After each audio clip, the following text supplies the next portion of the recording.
If you have like a little list of websites you visit every day to kind of, keep you up to date with stories and news, kind of like I do, I go check everything every day and I send myself videos to do. If you have little sites you visit, I hope one of them is naturalnews.com. Great site. This is the video I was just talking about in my last video that I wanted to do. And since I'm from Florida, this hits home even more and I love it. And it was written on July 4th. Let freedom ring, let the whole world sing. Florida school dumps Common Core, then skyrockets to #1 in English language arts with 90% scoring proficient.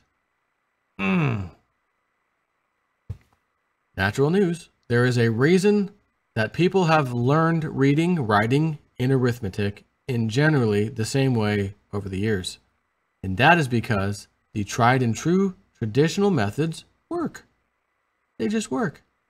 That's why many people wondered what the real agenda of the Common Core national standards were when the Obama administration started pushing for it so relentlessly.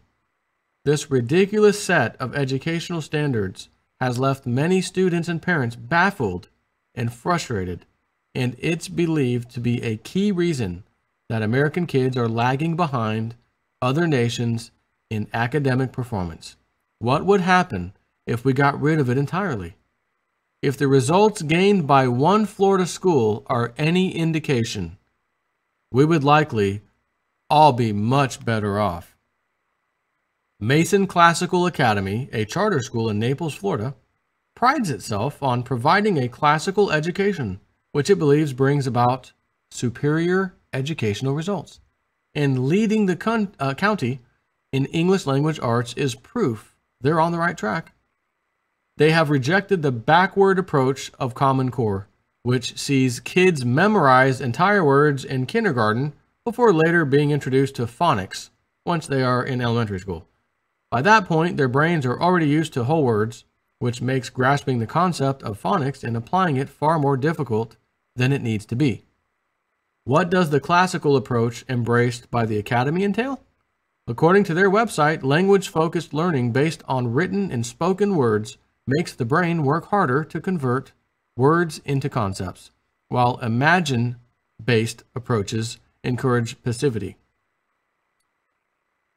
The time-tested approach of phonics is likely, or very likely, the reason you are able to read this article in the first place. And it's hard to imagine why anyone would consider it inadequate. Thanks to the classical approach of phonics, an impressive 90% of the third grade students at Mason Classical Academy were proficient in English language arts, compared to just 58% in the county overall, most of whom rely on Common Core. In fact, the MCA third graders were in Florida's top 2%, while fifth graders from the academy ranked in the state's top 1%. These students look even better when you compare them to California, where the state average is just a horrible 43% proficiency among third graders. Even worse, 6 public schools in Baltimore do not have a single student who is proficient in either English language arts or math.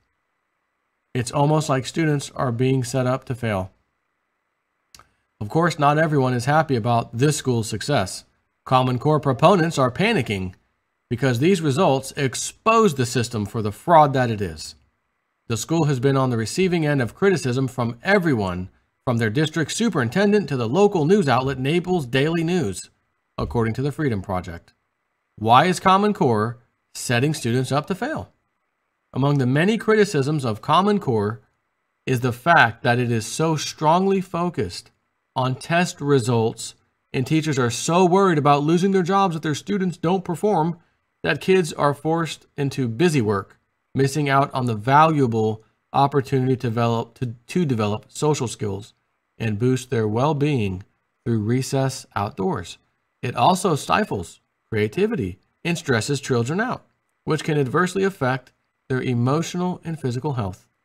One of its defining characteristics is the way it dumbs down many concepts and has students take too many steps to reach conclusions that are obvious to those of us who were schooled the traditional way.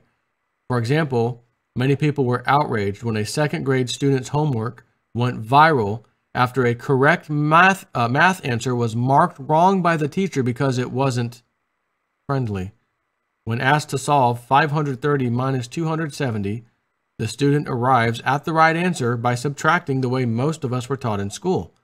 Although the student got the right answer, his teacher wanted him to solve it by adding 30 to both numbers, so the problem would then be 560 minus 300. There are countless other examples of homework just like this one that illustrate how Common Core is unnecessarily confusing and focused on all of the wrong things. Of course, we already knew this. This was the agenda. This was the agenda.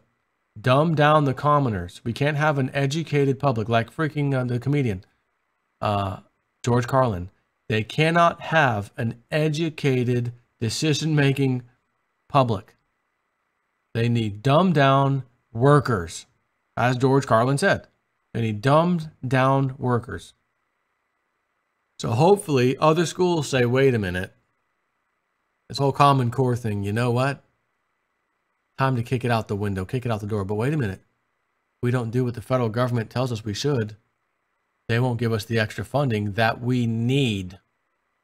So we have to comply, stick with Common Core, or else we don't get our funding from the federal government. See how that works? Hey, doggy, do a trick, and I'll give you a treat. But if you do the trick, if you don't do the trick, you're not getting a treat. The dog does the trick, give him a treat, does a trick. He finally realizes, I got the trick down. You're my master. I'm your dog. Listen, can I just have a treat every once in a while? Is that too much to ask? Can I just have a freaking treat every once in a while without having to sit and you put the stupid thing on my nose and I sit still and you bring the camera out to show everybody on YouTube that I'm this great dog and you can stack treats on my nose. And then at the end, I get to eat them. Can I just have a damn treat? Not unless you do what I tell you and you don't get the treat at all. That's the same way. The schools, you're the dog. The school's the dog, and the treat is the federal government. Make sure you're doing your Common Core. You didn't do your Common. You're pulling out a Common Core. Well, you're not going to get your treat. But I need the treat.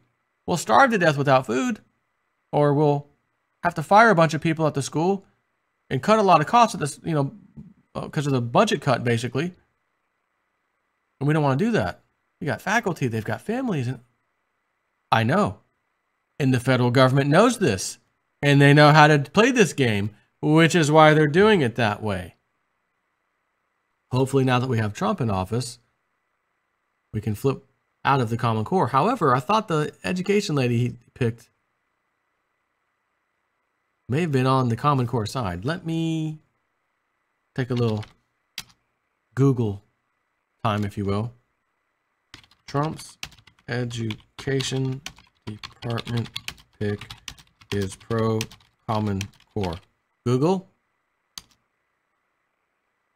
Did you mean Trump's with the apostrophe S?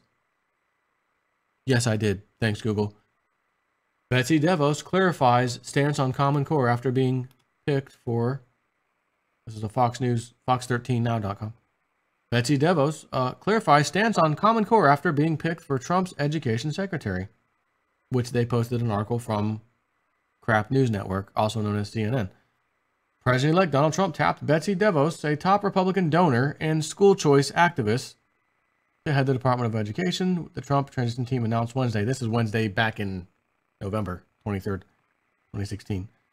Trump met with a billionaire donor and conservative activist this weekend at his golf club in New Jersey, where he hosted a slew of cabinet appointees, yada yada. Under her leadership, we will reform the education system and break the bureaucracy that is holding our children back so that we can deliver world-class education and school choice to all families. I'm going to put common, okay. But Trump is also already drawing fire from both sides of the political spectrum for his pick.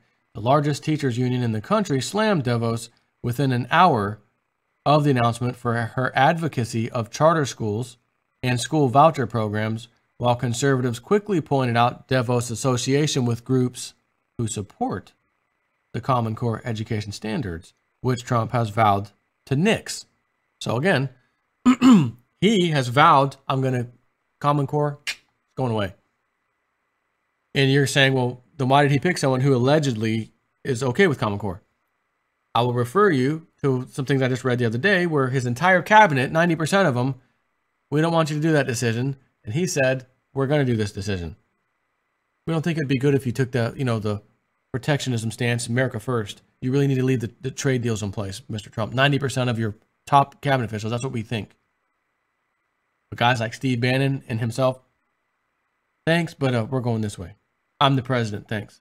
So he picked all those people who are against America first, and yet told them, this is what I want. Have a nice day. So I'm not too concerned that if this lady is totally for Common Core, it will matter because Trump will easily override her like he has done. However, she says in a tweet on the same day, many of you are asking about Common Core. To clarify, this is her, I am not a supporter, period. Read my full stance here, and she leaves a link. Right, so see how the left says she's associated with pro-Common Core groups. Oh. Clarification, I tweeted it myself, her, I am not down with Common Core. Here's my full statement. So in that case, again, good move. So I just wanted to share with you mainly what happens when you take that piece of garbage known as Common Core out of the school system. Massive turnaround in the numbers. Again, math is math, and the numbers don't lie unless you have to add 30 to each number and take it away. Too confusing. Third grader. Let's teach them that. How stupid. Take care.